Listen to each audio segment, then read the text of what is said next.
Tradicionalmente, en cualquier actividad o visita de Poetas a Venezuela, ponemos a la orden nuestros espacios para una lectura, una conversación aquí en Caracas. Y bueno, hoy es el día. Agradecemos además a Patrick Rivat, que viene agregado cultural de la Embajada de Francia aquí en Venezuela. Además, ya tiene lo que llamamos experiencia venezolana previa, ¿verdad? De haber vivido en Maracaibo unos años.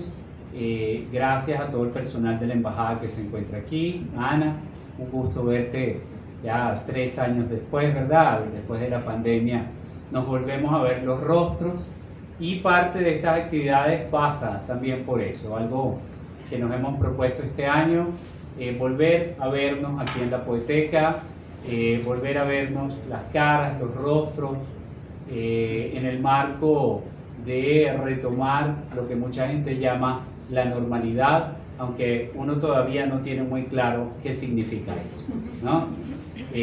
Agradecido Marlo Valle, presidente de la Fundación, que está aquí con nosotros, por supuesto José Antonio Alvarado, Úrsula, nuevas adquisiciones de la Fundación, de los que van a escuchar hablar muchísimo en los meses por venir, maestro Rafael Cadenas, que nos acompaña también en la tarde de hoy, Alfredo Chacón, Jacqueline Goldberg, que también está aquí con nosotros.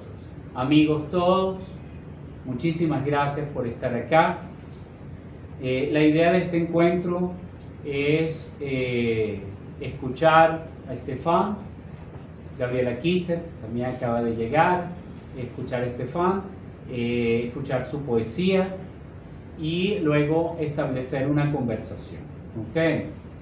Hablar un poco, indagar en quién es y aprovechar además las circunstancias para, bueno, hacerle preguntas, comentarios alrededor de lo que pueda leer. Esta es la segunda vez que él está aquí en Venezuela, estuvo en 2008 y además voy a permitirme ahorita leer una pequeña biografía de Estefan. Verán que no es alguien ajeno al mundo hispanoamericano y a la literatura además en español, ¿no? Estefan nació en Dunkerque en 1971 y ha pasado largas estancias en países de Europa como Alemania, Bélgica, España, en América Latina, en México, en Argentina, en El Salvador, en Colombia, donde está en estos momentos, en Siria y en Asia también, en China, Singapur y Estados Unidos. Es autor de diferentes novelas, como Aún para no vencer, publicada por Vaso Roto en 2013, La felicidad de los velos, Crónicas de Siria, publicada por Pretextos, y que quizás es el libro que más ha venido sonando en el contexto de Hispanoamérica por la editorial que lo publica, ¿no? Los títeres también, y de libros de poesía como En la desnudez del tiempo, Urbanas miniaturas, La travesía de la errancia, Los cementerios engullidos, Fisuras, ¿no? Libros también publicados en México, no solamente en un solo lugar del contexto iberoamericano. Es además traductor de poesía latinoamericana y española contemporánea y también ha traducido a la poeta alemana Hilde Domin y a la persa Forugh Farrokhzad. Ha participado en numerosos festivales como Centroamérica Cuenta, por mencionar algunos, y encuentros internacionales de poesía. Entonces, la figura de Estefan es una figura multicultural, abierta y con presencia y experiencia en diferentes lugares del mundo, en diferentes tradiciones literarias y poéticas, y yo creo que nos puede dar una mirada y una perspectiva única, como con muy pocos autores contemporáneos, digamos cercanos al mundo hispanoamericano, podemos conocer. Yo pienso en Cés Nutbull, por ejemplo, por mencionar un autor. Es entonces un privilegio que nos acompañes el día de hoy. Muchísimas gracias, Estefan, además por habernos considerado en nombre de la embajada estar aquí. Yo siempre agradezco mucho la presencia de autores que vienen de fuera del país, porque se nos olvida que los escritores pueden decir que no, que tú los puedes invitar, lo invitamos a que nos acompañe y él puede decir no, porque bueno, yo prefiero irme a Choroní, ¿no? Prefiero dar una vuelta por Canaima. Y el hecho de tomar una tarde de su tiempo y poder estar aquí y acompañarnos y que podamos conversar e interactuar, a mí me parece que es siempre una experiencia riquísima, y nuevamente muchísimas gracias, ¿no? Gracias a ti, gracias por la invitación. Me hubiera gustado estar al mar también, pero también muy agradecida de estar aquí. Ya eso lo tienes que resolver con Patrick, ¿no? Que te pudo haberte escapado por lo menos a Morrocoy, que estaba cerca de Valencia. La próxima vez. Sí. Habla con París y reclama. Bueno, muchas gracias por estar. Estefan lee de pie. Okay. Me recuerda un poco a algunos poetas colombianos que pudimos ver en Venezuela, que le mandaban leer de pie. Entonces, yo voy a llevar el micrófono aquí al paral y vamos a escuchar su lectura. Cuando él finalice, pues yo plantearé un par de preguntas. Si alguno de ustedes las tiene, pues por supuesto adelante. Y la idea luego de la lectura es hacer una conversación en un espacio menos formal, ¿verdad? Y luego continuaríamos con un vaso de vino en la parte de atrás de la poética, en el parque. ¿Okay?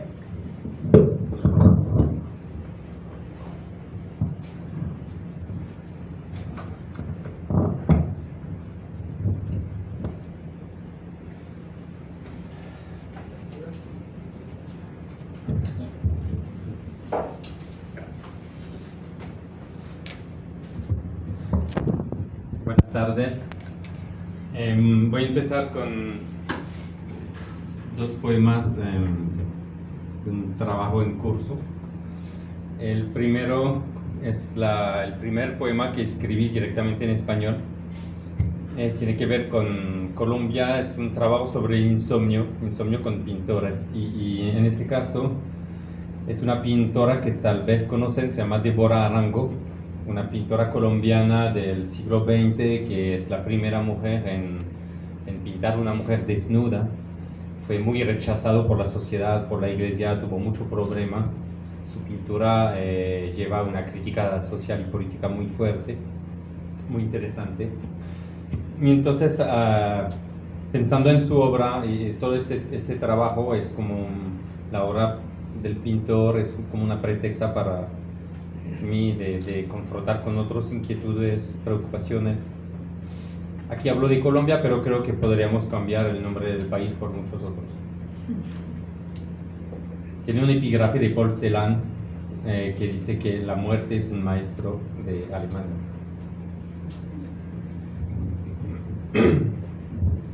Deborah. Colombia devora a sus hijos, Colombia viola a sus hijos, devora días tras días. La muerte es un maestro de Colombia, devora. Leche negra de la guerra la chupamos de día y de noche, devora. De sus tetas chupamos la muerte. Aquí no se cavan tumbas en el aire, devora. Aquí cavamos tumbas en el olvido. En el olvido uno se acuesta cómodo, devora. No hay deseo sin memoria, lo sabes. La memoria se construye, devora.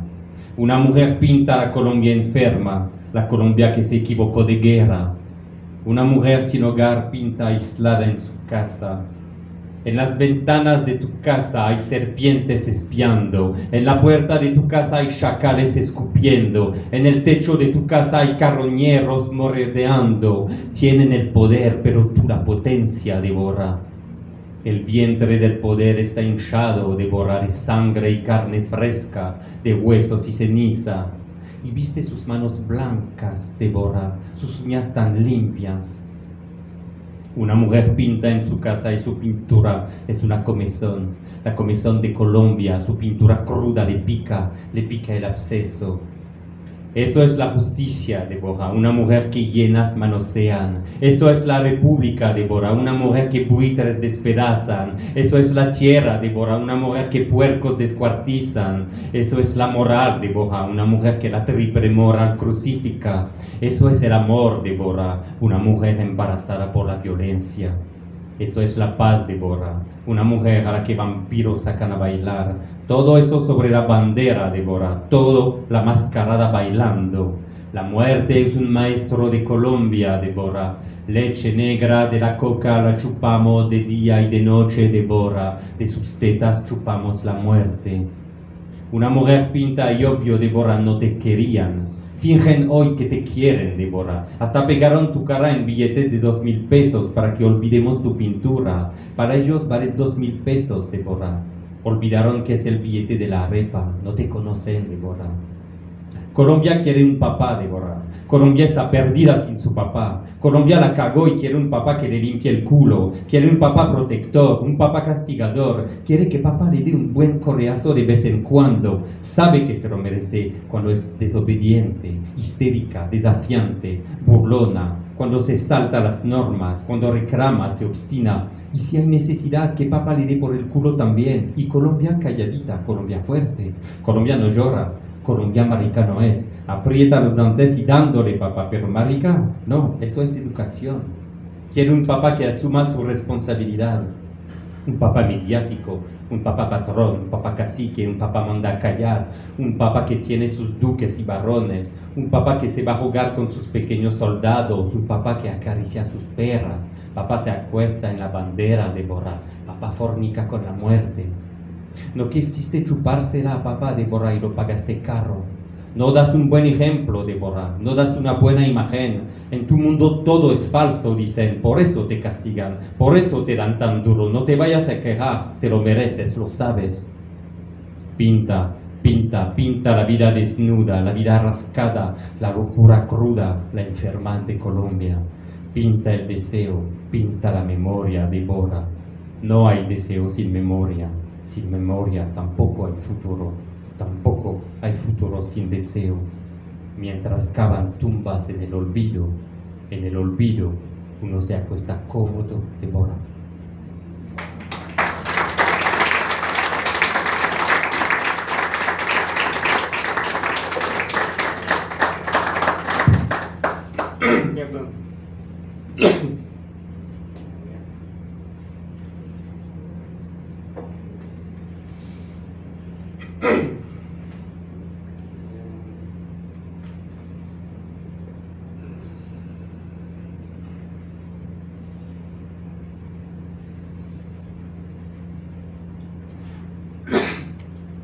Sobre el mismo proyecto que se llama Insomnio con Goya. Perdón.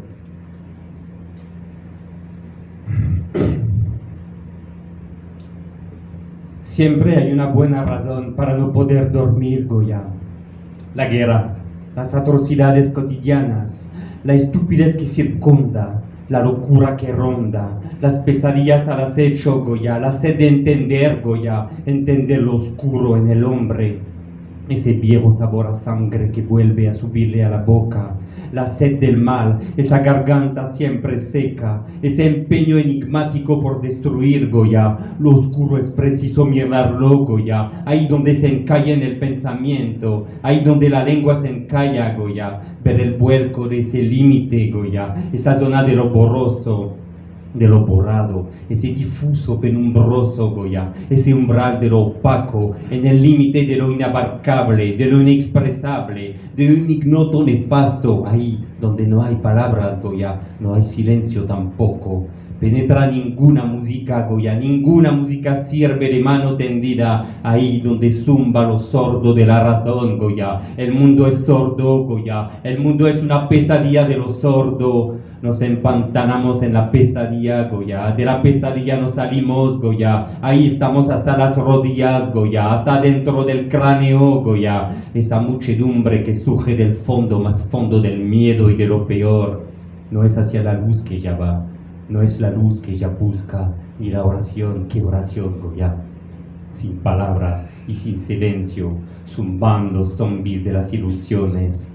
Esos viciados del espíritu, bocas de supersticiones sucias que alimentan la pesadilla, Goya. Salidos de la noche, vuelven a la noche para ser devorados por la nada del pensamiento. Hombres, mujeres, eso ya no existe, Goya. Ya solo son sombras. El regreso al barro del alma, pronto magma de lo oscuro, pero su paso nos advierte, Goya. El puñado de vivos, de obstinados en vivir, de pie en no ceder, Goya. Tu mano que ve nos advierte, tu mano que piensa nos advierte, Goya.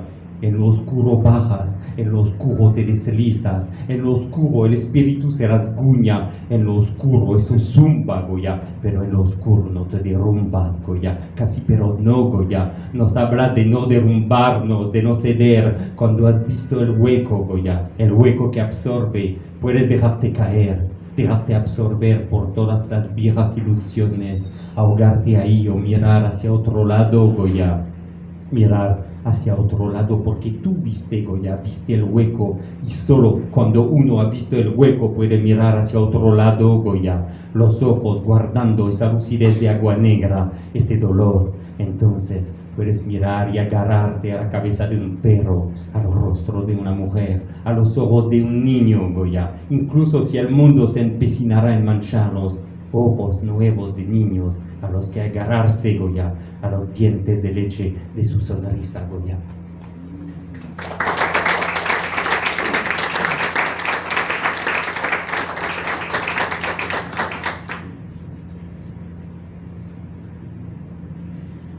Es un poema de un libro que se llama El azar y la pérdida.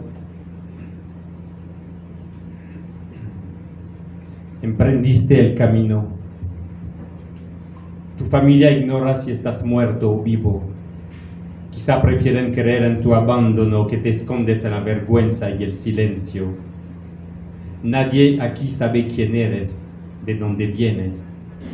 A nadie le interesa. Han dado a tu cadáver su última huella de humanidad y grabado con un palo de madera 2 letras en una capa de cemento. N. N. Quizá en medio de la noche una madre, una hermana te llama. Quizá eres de los que después de su muerte nadie nombrará.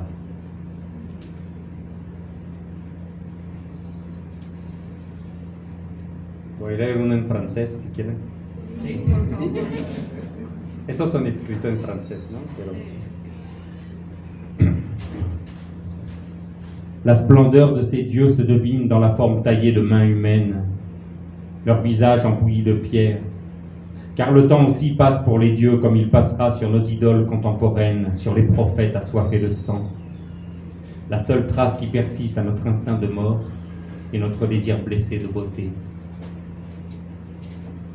El esplendor de esos dioses se adivina en la forma tallada por manos humanas, su cara empapilla de piedra.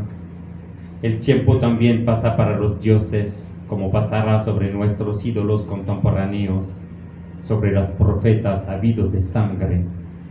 La única huella que persiste a nuestro instinto de muerte es el deseo herido de belleza.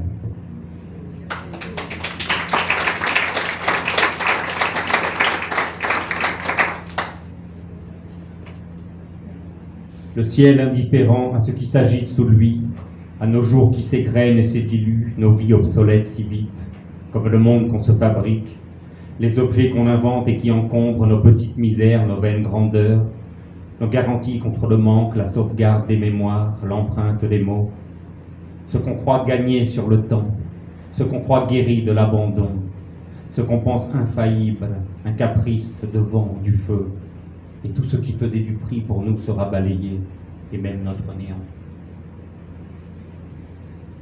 El cielo indiferente a lo que se agita debajo, a nuestros días que se desgranan y se diluyen, nuestras vidas obsoletas tan rápido, como el mundo que nos fabricamos, los objetos que inventamos y que estorban, las pequeñas miserias, las vanas grandezas, las garantías contra la carencia, la salvaguarda de las memorias, la huella de las palabras, lo que creemos ganado sobre el tiempo, lo que creemos curado del abandono, lo que pensamos infalible, un capricho del viento o del fuego, y todo lo que tenía precio para nosotros será barrido, incluso nuestra nada.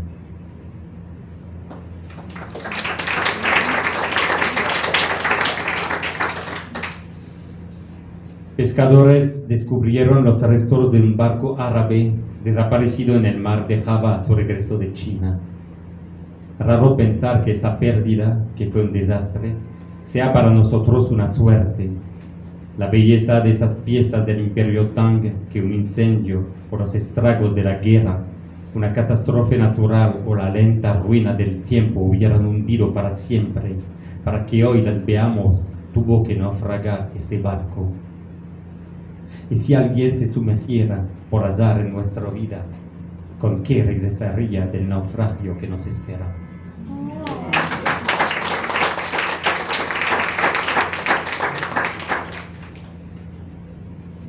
En ofrenda a los muertos, los chinos queman falsos billetes para que no les falta nada en el otro mundo. Mis primeros poemas en Singapur evocan las huellas perdidas, los lugares dejados, los difuntos amores, los sueños abandonados, las caras que no se borran pero que no volveremos a ver, y las caras que olvidamos, los azares que dejamos escapar. En ofrenda a no sé qué o quién los quemé, quizá eran falsos poemas.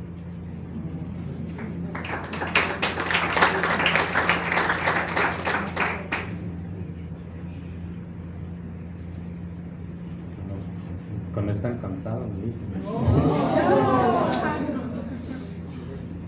Sur la route du retour, la tension affûte tes sens.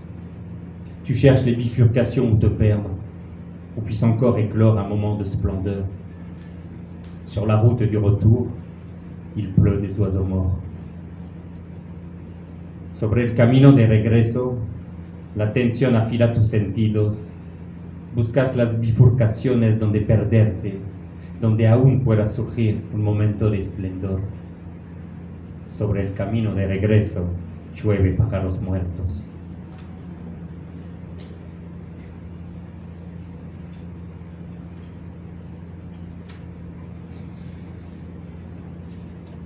Soy el cuchillo que se esconde en la sonrisa del niño humillado, el hueco que la noche excava en el insomnio, la respiración de los asmáticos, el espejo de la leprosa, la última sombra del perro en medio de la calle, buscando su muerte de metal, la rodilla rota al horizonte de la frontera, la gota de ácido que cae y carcome la lengua. Soy el balbuceo de la lengua carcomida.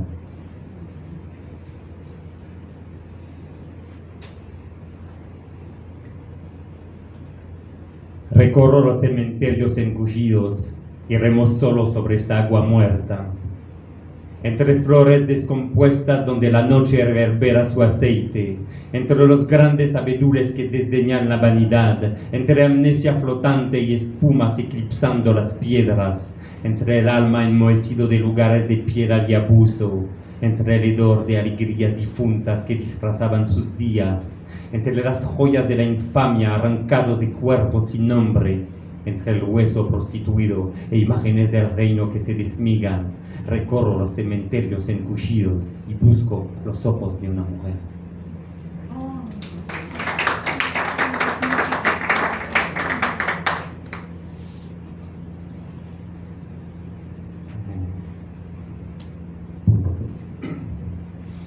La arqueología de la lentitud, el culto de lo instantáneo, el sueño de abolir la espera, de deslizarse sobre el gran flujo límpido y arborescente al infinito. Nuestros mapas de trayectorias sobre las pantallas de control, el abandono de territorios alrededor de ciudades climatizadas, de metrópolis intranseúntes, la recuperación de zonas, franjas urbanas mordiendo las costas, desertadas por ciudades flotantes y nómadas, donde refugiados de lujo se dan miedo observando las poblaciones piratas, la inundación humana, ríos de esperanza en pánico desbordan sin brújula las fronteras, enloquecen los radares, la deportación climática, la belleza mortífera de los virus, el hombre ensartado en su progreso técnico sin saber cómo mutar, la revolución mental abortada, la descarga eléctrica de la neurona artificial, el retrato robot de nuestras almas, las memorias regidas por el derecho y los cementerios transformados en vertedero.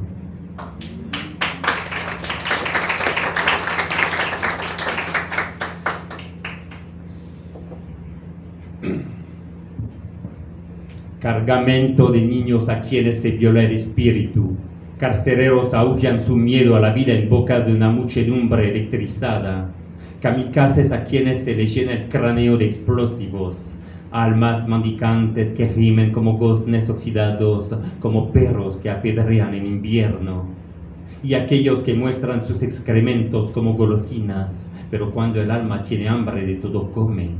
Y esta metralla de angelismo que se niega a tener enemigos y contabiliza a las víctimas, y aquellos que se fusilan en el espejo, y esta parada tiñosa, este bullicio de las virtudes que envenena por el bien de los imperios, salvado quien haya aprendido a nadar, salvado quien tenga la audacia de su voz, salvado quien sepa dónde en él está su guerra.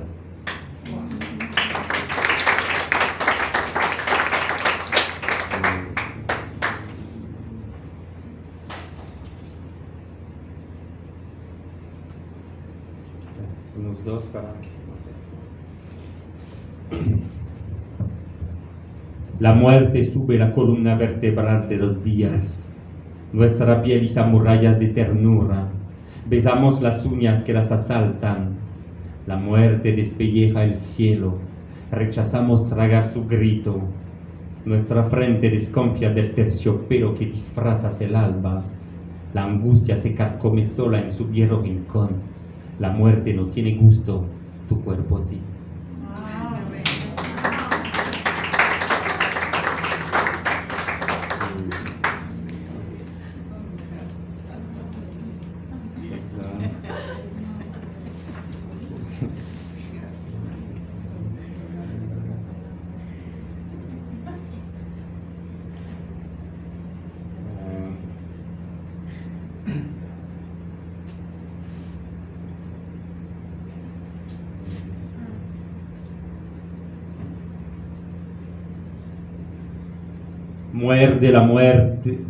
Muerde en la muerte una niña y su risa glotona ríe de la muerte. Vanidad la vida dice su sonrisa y alto su valor.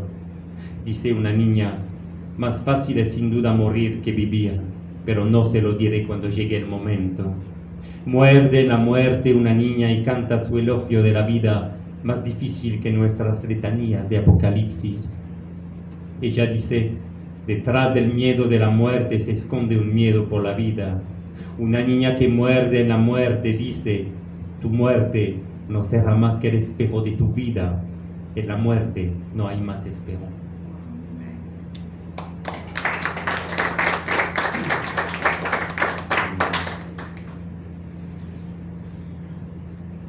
Casa, hogar, palabras que sueñan extrañas, casi portadoras de un misterio, y me digo, paraíso perdido que hubiera aceptado perder, sombra de búsqueda, y me digo, estufa de donde era necesario escaparse, fuente de huida, casa, hogar, palabras con las cuales no hay que contar ni esperar construir. De la casa no conoces más que el jardín donde la mirada descansa, la acogida que solo te retiene un momento, la belleza de los umbrales. A veces me digo, no tengo otro lugar que la marcha. A veces me digo, no tengo otro lugar que la lengua. Casa, hogar, palabras. Gracias.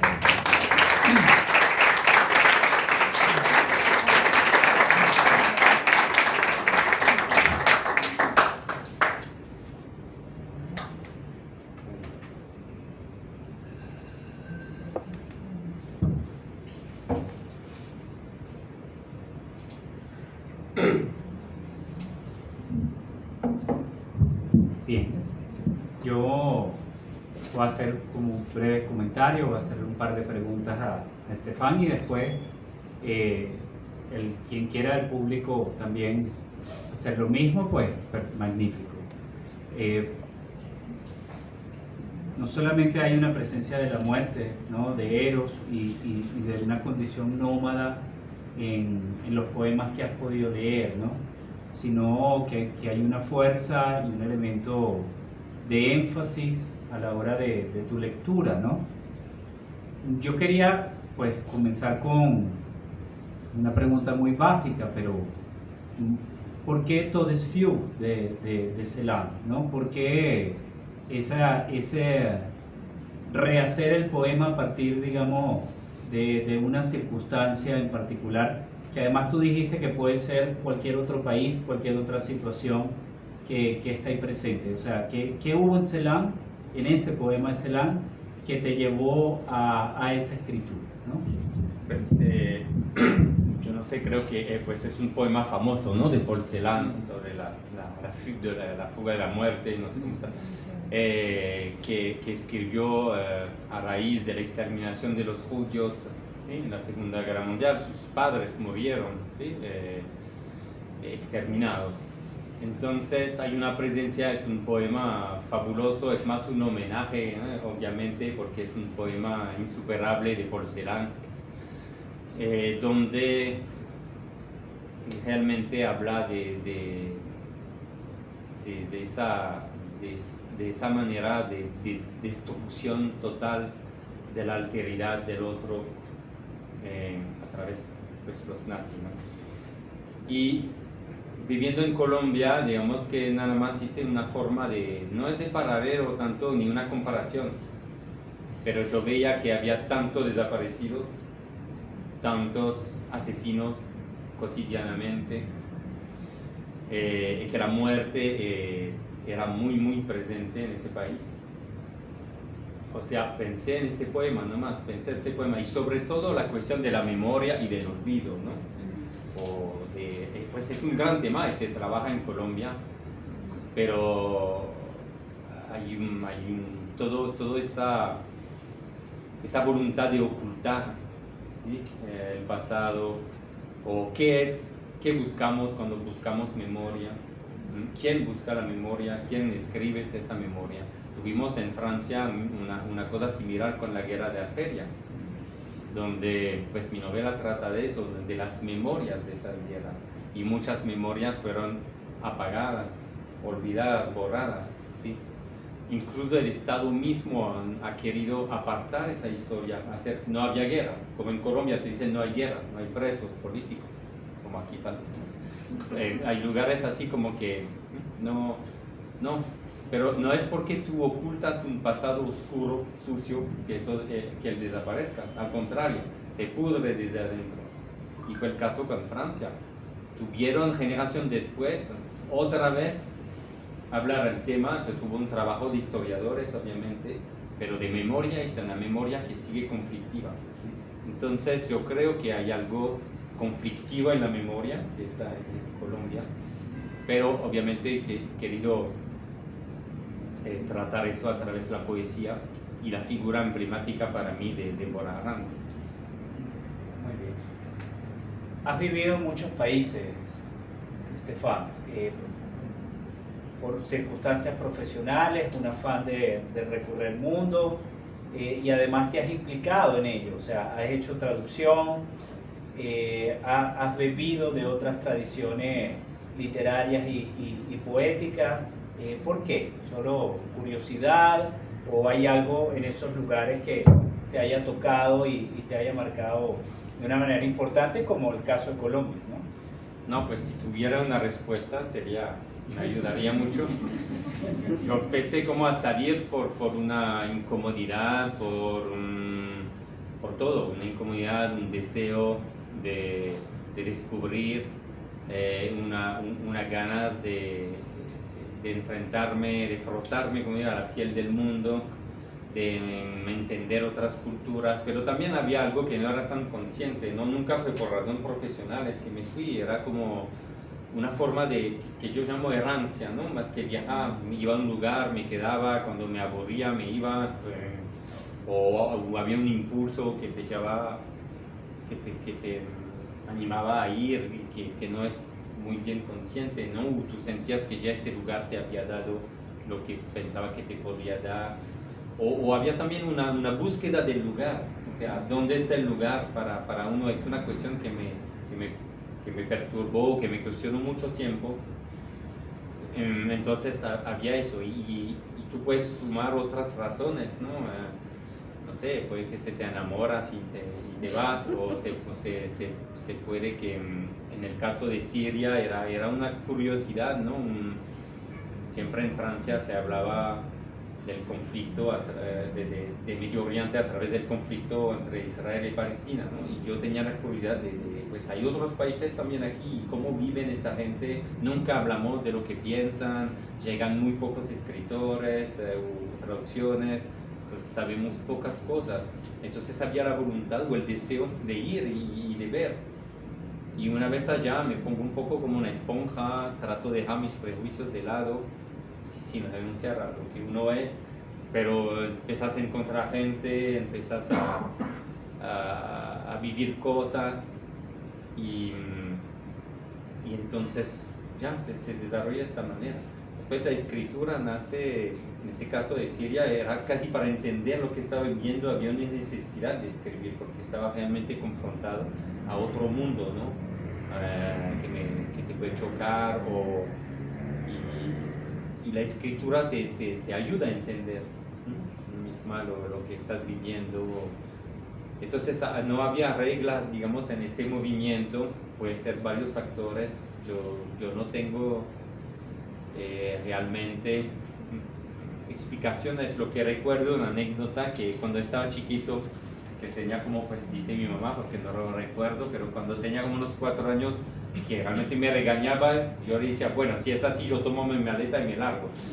Entonces, desde chiquito había como este deseo. Yo nací en un puerto, yo nací frente al mar, yo pasé toda mi infancia frente al mar, entonces tal vez eso tiene una influencia también, pues que la gente que viene a lo del mar queremos saber siempre lo que hay del otro horizonte, ver esos barcos, el puerto, llegaban marineros, mi mamá trabajaba en un bar de chicas, pues no como chicas, limpiaba aquí, pero íbamos a buscarla, y cuando llegaba había esas chicas que me parecían así como muy extraño, había una atracción también, y me explicaban que pues por qué había el puerto, pues no entendía bien por qué, ¿no? Pero había todo un imaginario como de ambiente, de ir más allá, ¿no? De ir más allá, entonces seguramente todo eso ha podido influir, un poco en ese nomadismo, tal vez. Muy bien. Ha sido traducido al español, y además por editoriales interesantes en España, en México. ¿Solo ha ocurrido en Hispanoamérica, digamos, ese interés principal por tu obra, o en otros destinos, en Siria, en Asia, también hubo interés por tu obra y fue traducida? O sea, para mí es natural pensar, no, claro, eres un poeta francés, aquí se te prestó más atención, o te has implicado más con Hispanoamérica. ¿Cómo te ves fuera de Francia como escritor? Bueno, yo no soy de esos escritores que tienen la suerte de estar traducidos en 20 lenguas, 30, son azares, ¿no? También tienes que, o sea, pues el libro de Siria no creo que va a ser traducido en árabe y mostrado allá, no creo. Hay unos poemas que fueron traducidos en árabe y publicados en revistas. Había un proyecto en una editorial de egipcio, y cuando vieron los poemas renunciaron. Pero bueno, yo creo que son azares también, de encuentros. A un momento de mi vida me conecté mucho más con América Latina, y pues se hizo así, ¿no? Por encuentros, empiezas a traducir tú, otros poetas te traducen, se arman proyectos. En el caso de la novela fue un poco un azar, yo no sé por qué, es un amigo ecuatoriano que leyó el libro, que le gustó mucho, que le recomendó un editorial, lo miraron. Esta traducción, por ejemplo, fue leída por el editor de Pretexto, y entonces un día nos encontramos, le hablé este libro de Siria, él mismo vivió en Siria, se interesó, lo buscó con la editorial, y pues son cosas que se hacen así, ¿no? Porque no creo que mis ventas atraen muchos los otros editores de otros países para que tengan una traducción, ¿sabes? Pues sí, entonces, y bueno, en poesía ni hablar, ¿no? Entonces hay traducciones sueltas un poquito del inglés, así del árabe, pero no hay libros, digamos. Y es verdad que la conexión con América Latina hizo que creo que esos proyectos se dieran. Ha publicado narrativa, además eres traductor, eres poeta, eres escritor en general, te interesa la diferencia de los géneros literarios, o sea, ¿cómo te perciben? Porque, por ejemplo, en Venezuela hay muchos poetas que se consideran poetas y hacer cualquier otra cosa es traición, ¿no? Y también hay narradores que ven con cierto recelo o incluso desprecio el que se siga escribiendo poesía, o bueno, ¿cuándo vas a dar el salto a la novela? ¿No? ¿Cómo lo ves tú? ¿Es simplemente una necesidad creativa y de acuerdo a eso necesitaste la prosa o necesitas el verso? No, pues esas diferencias pues siempre hubo, yo nunca lo he vivido, pues me parece un poco, no sé, estúpido. Yo pienso que el género realmente se impone con lo que tienes que hacer. Tú puedes poner, yo creo que en mi novela a veces han dicho que se siente que fueron escritos por un poeta, ¿no? Que hay una manera de sentir el lenguaje, de trabajar el lenguaje, pero hay para mí Proust es un poeta, es un gran poeta, que Céline, por hablar de autores, y tal vez García Márquez es un poeta también, yo creo, que más que, no es porque tú no escribes poesía en forma de verso, yo pienso que hay una frontera a veces que se va borrando de los géneros, aunque, digo, para mí realmente el género se impone, yo siento que eso no lo puedo decir en poesía. Yo quiero contar una historia, yo quiero crear personajes. La poesía se impone además un poco. Yo creo que, ¿cómo decirte? Es el mismo trabajo al final con la lengua, es la misma exigencia que tienes frente a tú. Pero obviamente, por ejemplo, la novela, si estoy trabajando una novela y si no tengo ganas, tengo pereza, pues yo me puedo forzar un poco, ¿vale? Me levanto y hago unas correcciones, apuntes, yo no sé, puedes avanzar, ¿no? Mientras la poesía, tú no decides, me dice Estefan, escribe una poema ahorita, pues no, yo no sé, se impone, yo no sé por qué, no es algo místico ni nada, pero tú sientes que hay un estado particular en ti cuando la poesía va. Es como, es la reina, ¿no? Cuando llega la tienes que acoger, si no se va. Entonces tú dejas todo para escribir poesía. Y después obviamente hay que trabajar. Pero yo siempre he escrito los dos y yo siento que son necesidades distintas. Y yo entiendo muy bien que hay poetas que no tienen esa necesidad de escribir narrativa. Yo no veo ninguna obligación tenemos de querer contar historia. Y además la poesía puede todo, ¿no? Puede entrar poesía narrativa, poesía. Y igual, no tiene que ser necesario pasar de uno al otro, pero si tú sientes eso, y hay ejemplos, ¿no? De muchos escritores que pasaron de poesía a narración, aunque siempre dicen, no, esta narrador está bueno, pero en poesía no, o viceversa, ¿no? Pero yo lo veo de una manera natural. Tal vez viene también de tus lecturas, ¿no? Cómo te acercaste a la lectura y todo eso, pero... no sé. Kira.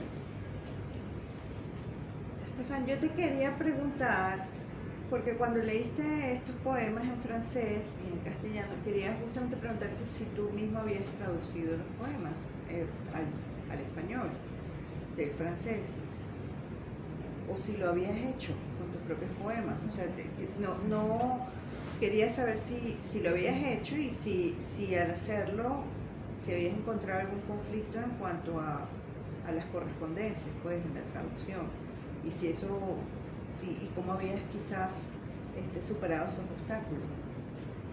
Bueno, bueno, no es el último, pero el penúltimo libro de poesía que se publicó en Francia, después hubo una oportunidad de publicar en Colombia. Este libro lo traduje yo mismo, pero por primera vez me sentí como el ánimo, o tal vez era demasiado presunción, pero sentí que podía hacerlo. Y obviamente lo di a leer a los amigos poetas, a ver si funcionaba, y porque tal vez la escritura también era más sencilla, yo no sé, el poema más transparente, yo me sentí como más en confianza para hacerlo. Las otras traducciones las había hecho con una poeta colombiana, que se llama Miriam Montoya. Y por ejemplo, el último libro de poesía, un libro que va a salir en Chile, no, lo hizo una traductora colombiana, hizo la traducción. O sea, era mucho más complejo y también me da un poco de pereza. Yo prefiero, tal vez me puedo consagrar a otras cosas que traducirme a mí mismo. Sí. Pero hay un trabajo interesante de discusión, de diálogo con la traductora, ¿no? Cuanto a tu pregunta, si hay una... Obviamente cuando hice las versiones en español, traté de dejar fluir cómo funcionaba en español sin pensar demasiado en la versión francesa. Digamos, tú te puedes permitir unos desfases o unas pequeñas diferencias que tú sientes que es mejor.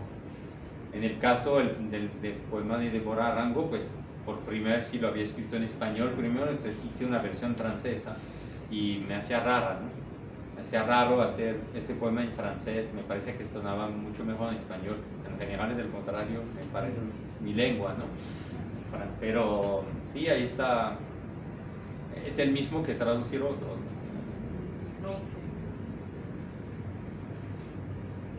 ¿Más? ¿Se hace una pregunta, un comentario? Dina, por allá. Gaby. A ver, en cuanto a poesía, el tema amoroso, sabes que todo está escrito y bueno, la búsqueda es la voz. Mi pregunta es, ¿puede decirse basta del amor? Porque obviamente tu trabajo pasa y siempre está en el fondo la muerte y el amor siempre está ahí presente. ¿Puede decirse basta al amor? ¿Puede decir qué, perdón? Basta. Basta al amor. Basta al amor. Sí, basta. Sí, pues a mí en general no me gustan poemas de amor así. Pero se cuela. Sí, puede, tal vez que hay algo, pero no sé, no tanto, son más poemas de desamor tal vez. Pero que no, yo no creo, o sea, no hay temas para la poesía. Todos los temas son válidos, no hay más que unos. Obviamente es la manera donde los vas a tratar, donde vas a, cómo desarrollas, hay muchas veces donde el tema del amor se vuelve un poco cliché o cosas como el erotismo también en poesía a veces es un poco pesado, ¿no? Son como, Vulgar. sí, o más allá del vulgar, porque la vulgaridad puede ser interesante, creo, pero es más los clichés, ¿no? Las imágenes que se van repitiendo cuando usas imágenes que ni siquiera son propias, ¿no? Que encontramos en ciertas poesías.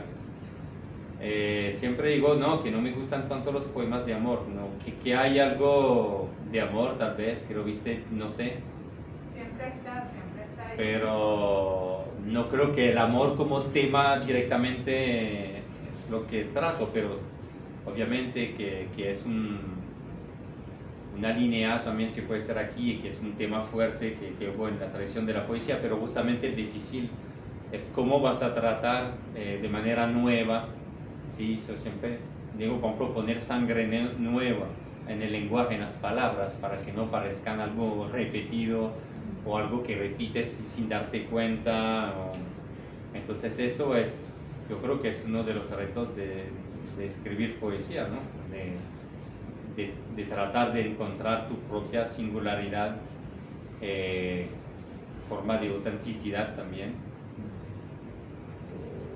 hace parte del trabajo después. Gracias. Lecturas. Stefan, ¿qué autores han sido importantes para ti, verdad, como escritor? Y en especial, ¿qué autores en lengua española te han tocado, te han parecido importantes y que además tú sientes que han sido alguna influencia, quizás? Pues obviamente hay muchos autores que fueron importantes y que siguen importantes para mí. Hay también esos autores que fueron importantes en un momento de tu vida, ¿no? Y que ya después te le tienes como un cariño, pero te vas alejando de ese tipo de obra o de lenguaje. Entonces realmente hay muchos, sería como, depende, pero al comienzo, digamos, cuando uno empieza, por ejemplo, a descubrir la lectura, pues hubo varias obras así, digamos, clave para mí. Una de las primeras es La vida es un sueño, de Calderón. Yo tenía 16 años, no leía cómics, cosas así. Y no sé por qué la cosa del sueño y de la muerte desde siempre me atraía así. Y caí por azar en este libro. Y pues era fácil leer teatro, ¿no? Porque son diálogos, no hay mucha descripción, hay muchos vacíos, blancos, entonces se lee rápido, ¿no? Entonces me gustaba, y también vino así a la poesía, ¿no? Un poco una anécdota que siempre cuento, que cuando tenía más o menos esta edad, en mi casa había libros, pero no, poco de literatura, pero sobre todo de ciencia, ¿no? Y poco de poesía, pero había una pequeña librería en el pueblo que no era una librería, incluso era una papelería más bien, y a veces tenían libros, ¿no? Y una vez, yo no sé por qué, les llegó 3 libros de poesía en una colección de bolsillos, y pues me robé los 3 de una. Y yo recuerdo, y había uno de René Char, que era uno de Henri Michaud, y uno de Pablo Neruda, que era La Isla Negra. Entonces, yo recuerdo muy bien cuando leí esos libros, el impacto que tuvieron, diciéndome, wow, uno puede hacer eso con el lenguaje. Ya ni siquiera te estaban contando una historia, ni era un lenguaje argumentativo como te enseñaban en la escuela, hay que desarrollar tu pensamiento, tu crítico, etc. Pero era otra cosa. Entonces de aquí me dije, sí, de pronto te sientes como una libertad de acapararte del lenguaje y tú también tratar de lo que puedes hacer con él, distorsionarlo, molestarlo, experimentar. Entonces esas lecturas fueron clave, ¿no?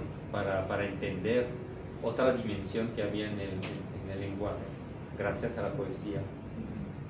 Y después más o menos, pues tal vez a la misma época, más o menos, que empecé a leer mucho poesía y teatro, buscaba mucho todo, no tenía como con quién realmente hablar con eso, pero todo lo que podía encontrar lo tomaba, leía, había una curiosidad.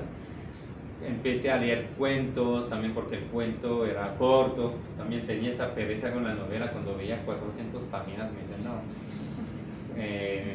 Y entré un poco aquí en los cuentos de América Latina, por esta tradición del cuento, que había pues las traducciones que había obviamente, ¿no? En eso había Borges, Cortázar, Juan Rulfo, cosas así. Entonces ese fue un primer acercamiento también en América Latina. Pero al mismo tiempo hubo 2 autores que me marcaron, también es Kafka y Becker, y que era como hacer también de la novela, lo que llamamos novela, puede ser otra cosa que la novela del siglo XIX también, que es maravillosa, ¿no? Porque después me metí a leer esa y encontré el encanto en esos autores del siglo XIX. Pero digamos que había una manera de concebir la novela que ya en el siglo XX habían destrozado, cambiado, y donde viene también esta cosa del género, ¿no? Es una época donde uno puede experimentar adentro mismo de la novela, ¿no? Como tú lees las novelas de Faulkner, de estructura completamente lo que supuestamente es la composición tradicional de una novela.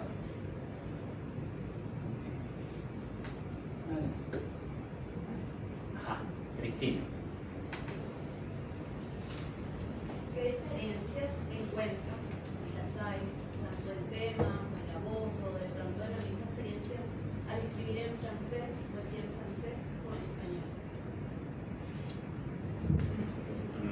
Yo no puedo decir que escribo realmente en español. Sería como... Y siempre siento como una impostura, tal vez que no sé si tengo derecho a hacerlo. Al final uno se lo toma, ¿no? Pero tuve poca experiencia de escribir en español. Y yo sentí la diferencia. Mire, el francés es mi lenguaje. El lenguaje te estructura la mente, el imaginario. Entonces es presente en mí, no puede escapar. Hay autores que cambian de lengua, ¿no? Como el caso de Becker, justamente, o Cioran, otro. Me parece admirable, ¿no? Esa capacidad.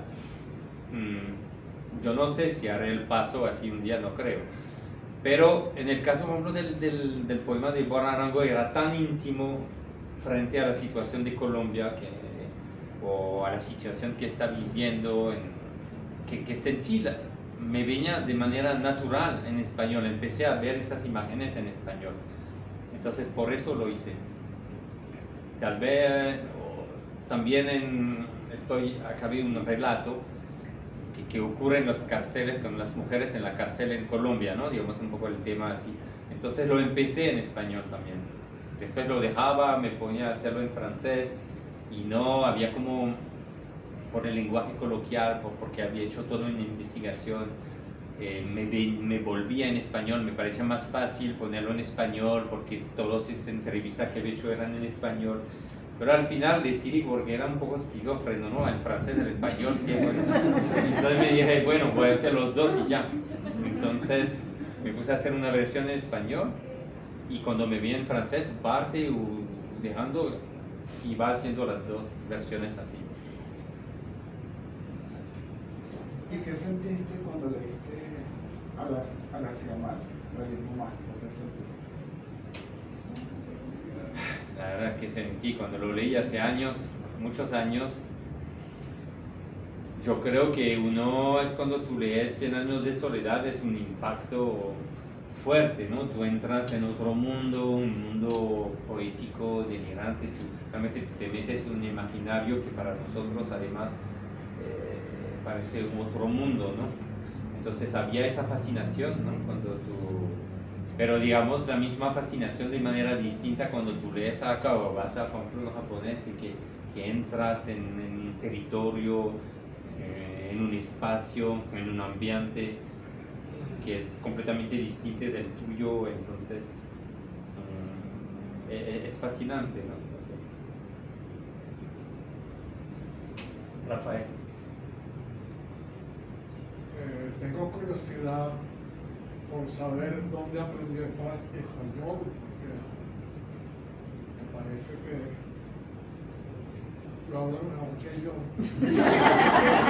Bueno, lo aprendí traduciendo a Rafael Cadenas.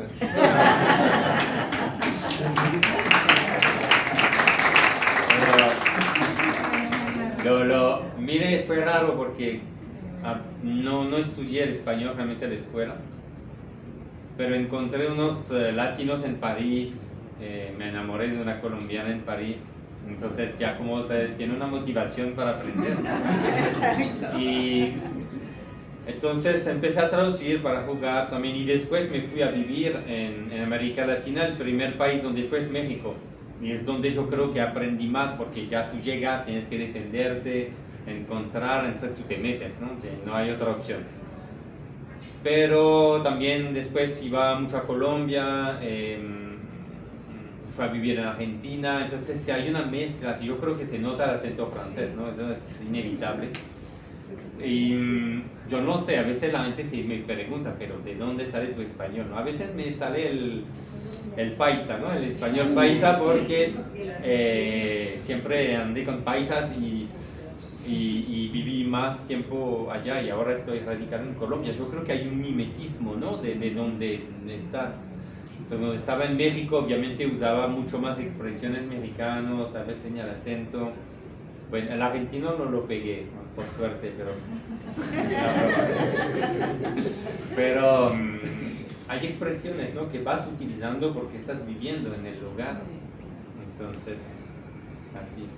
Lo mismo no sé muy bien qué tipo de español maneja. El paisa suena. Bien. Bueno, Estefan, Muchas muchísimas gracias. gracias por